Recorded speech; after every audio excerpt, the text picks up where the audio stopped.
සුමිත්‍රනාදන් අධිකරණාධිපති මන්ත්‍රීතුමා ඔබතුමාට විනාඩි 7ක කාලයක් තියෙනවා. நன்றி குழுக்களின் தலைவர் அவர்களே.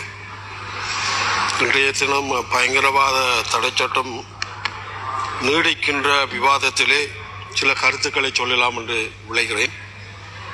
முதலாவது, இந்த உயிர்த்த ஞாயிறு தாக்குதலில் அரசாங்கம் எடுத்துக்கொண்டிருக்கின்ற அந்த நடவடிக்கைகளுக்கு எங்களுடைய முழு ஆதரவையும் நாங்கள் தெரிவித்துக் கொள்கிறோம். தொடர்ச்சியாக இந்த உயிர்த்த ஞாயிறு தாக்குதலை சம்பந்தப்பட்டவர்கள் கைது செய்யப்பட வேண்டும், விசாரித்து ஒரு நீதி கிடைக்க வேண்டும் என்ற நிலையிலே நாங்கள் இந்த உயிர்த்த ஞாயிறு தாக்குதல் சம்பந்தமாக கைது செய்யப்படுகின்ற விசாரணை செய்யப்படுகின்ற அத்தனை விடயங்களுக்கும் எங்களை பொறுத்தமட்டிலே நாங்கள் ஆதரவு தருகிறோம் என்பதை இங்கு குறிப்பிட விரும்புகின்றேன். இரண்டாவது விடயம், இந்த இப்பொழுது நடைபெறுகின்ற போர் சூழல் காரணமாக பல பாராளுமன்றத்திலே பல பேரும் பல கருத்துக்களை சொல்லுகிறார். உண்மையிலே இது ஒரு தவறான, இந்த போர் என்பது நாங்கள் ஏற்றுக்கொள்ள முடியாது. ஏனென்றால் எங்களுடைய நாட்டிலே எங்களுடைய இனம் சார்ந்த அடக்குமுறைக்கு எங்களுடைய மக்கள் இந்த போரால் பாதிக்கப்பட்டதை நாங்கள் அங்கு உணர்ந்த அடிப்படையில் இந்த போர் என்பது உண்மையிலே நாங்கள் ஏற்றுக்கொள்ளவில்லை. இதிலே பல உயிர்கள் மதிக்கப்படுவதை நாங்கள் ஏற்றுக்கொள்ளவில்லை.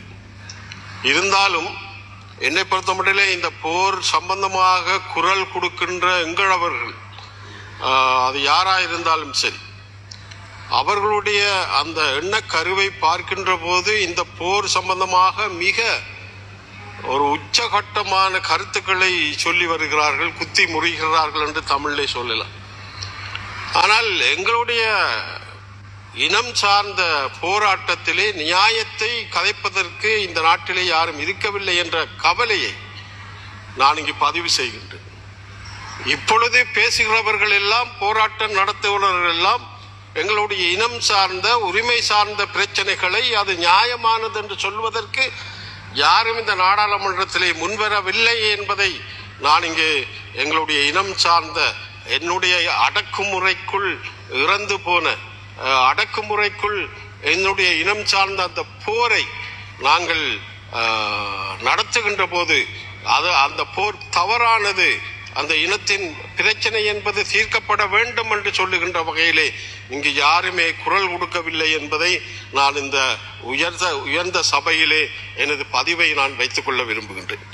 அடுத்ததாக சொல்லப்படுகிறது, இந்த போர்க்கப்பல் இலங்கையிலே அடிபட்டது, அதுக்கு இந்தியா பொறுப்பு என்றெல்லாம் இங்கே பேசுகிறார். என்னை பொறுத்த மட்டிலே உங்களுக்கு இந்தியா பொருளாதார தடை வருகின்ற போது இங்கு வர வேண்டும்.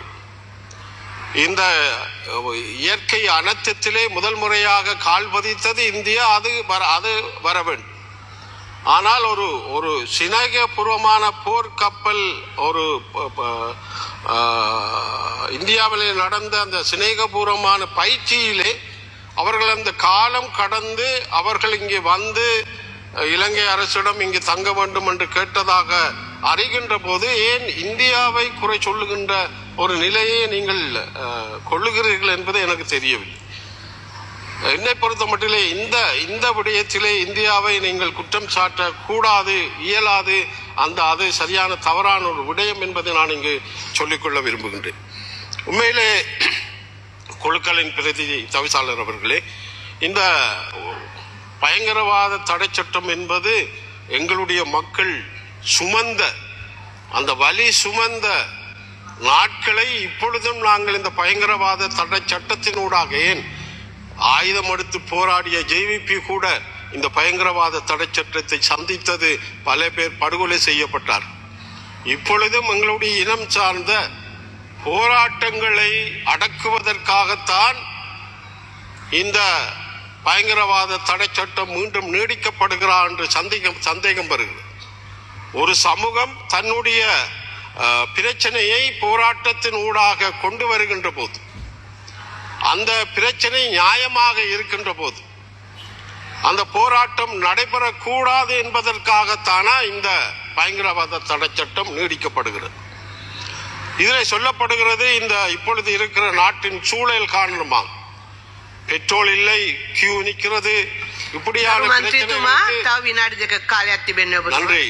இப்படியான பிரச்சனைகளை கருத்தில் கொண்டுதான் இந்த பயங்கரவாத தடை சட்டம் நீடிக்கப்படுகிறது என்று சொல்லப்படுகிறது. இதுக்கு சட்டங்கள் இருக்கிறது. ஏன் பயங்கரவாத தடை சட்டத்தை நீங்கள் கொண்டு வாருகிறீர்கள்? இந்த பயங்கரவாத தடை சட்டத்தினூடாக 3 மாசங்கள் விசாரணைக்காக நீதிமன்றம் கொண்டு போகாமல் வைத்திருக்க முடியும். ஆகவே ஒரு போராட்டம் செய்கின்ற இப்பொழுது இந்த எண்ணெய் இல்லை என்று, பெட்ரோல் இல்லை என்று போராட்டம் மக்கள் செய்கின்ற அந்த சூழல் ஏற்படுமாக இருந்தால் அதை நாங்கள் எப்படி ஒரு சட்ட ரீதியாக அதை கையாள வேண்டும்? இந்த பயங்கரவாத தடை சட்டத்தின் ஊடாக ஒரு டிஓவை போட்டு பல மாசங்களாக அவர்களை விசாரணை என்ற பெயரிலே நீதிமன்றத்துக்கு கொடுக்காத ஒரு சூழலை உருவாக்குகின்ற ஒரு இந்த சட்டத்தை நீங்கள் நடைமுறைப்படுத்துவது எங்களை பொறுத்தமட்டிலே ஏற்றுக்கொள்ள முடியாது. எங்களுடைய பிரதமர் அவர்கள் தன்னுடைய கருத்தை சொல்லுகின்ற போது சொன்னார், இந்த பயங்கரவாத சட்டம் நீடிக்கின்ற போதும் கூட இந்த பயங்கரவாத தடை சட்டத்தின் ஊடாக யாராவது பாதிக்கப்பட்டிருக்கிறார்களா என்று சொல்லுங்கள் என்று இங்கே பிரதமர் அவர்கள் பேசுகின்ற போது எடுத்து சொன்னார். என்னை பொறுத்த மட்டிலே இந்த உயிர்த்த ஞாயிறிலே கைது செய்யப்படுபவர்கள் இந்த சட்டத்திலே கைது செய்யப்படுவது தவறு என்று நான் சொல்லவில்லை. இருந்தாலும் சில சந்தர்ப்பங்களில் இந்த போராட்டங்கள் வலுப்படுகின்ற போது, இந்த மக்கள் தங்களுடைய அந்த உரிமையை போராட்டமாக மாற்றுகின்ற போது இந்த பயங்கரவாத தடை சட்டம் அவர்கள் மீது பாயாதா என்ற உத்தரவாதம் யாரும் கொடுக்க முடியாது. குழுக்களின் பிரதி தவிசாளர் அவர்களை இந்த சட்டத்தின் கீழ் தான் கைது செய்ய வேண்டும். ஏனென்றால் இந்த சட்டம் நீடிக்கப்படுகிறது. ගරු මන්ත්‍රීතුමා ඔබතුමාගේ කාලය අවසන්. அந்த வகையிலே இந்த பயங்கரவாத தடை சட்டம் என்பது நீடிப்பென்பது எங்களை பொறுத்தமட்டிலே நாங்கள் கண்டிப்பதன் ஊடாகவும் இதை எதிர்ப்பதற்கு தயாராக இருக்கிறோம்.